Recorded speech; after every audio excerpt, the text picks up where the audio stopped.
Good evening. Thank you for joining us. And here's what's making news in the Northwest and beyond.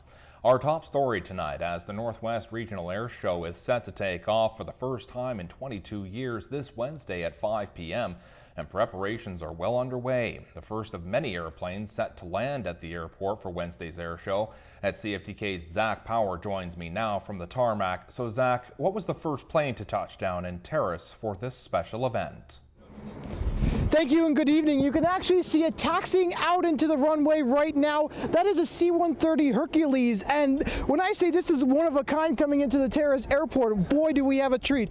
The footage that I'm about to show you now is actually someone standing up next to the Hercules, and what I could tell you right now, Brandon, is that this thing is absolutely massive. This is a lot bigger than the Dash 8 that you might be used to seeing coming into Terrace. It actually flew over downtown Terrace a little earlier today, and what I can tell you is I'm sure that you might have heard a little bit of a rumble because this thing is absolutely massive. I would beg that it's actually one of the biggest that has come into Terrace in quite some time.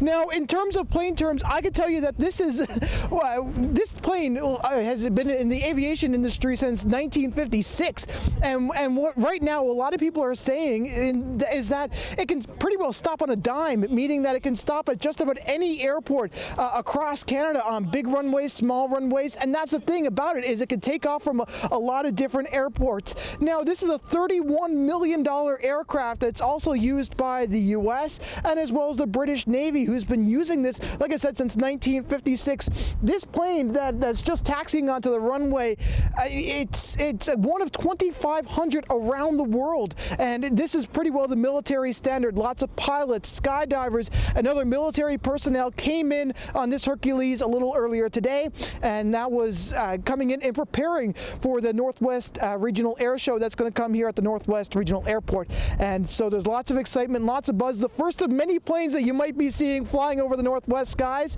And of course, we'll be following that a little more as we go throughout the week. But first, I'll send it back to you, Brandon. All right, that's CFTK's Zack Power joining me from the tarmac at the Northwest Regional Airport. Thank you, Zack.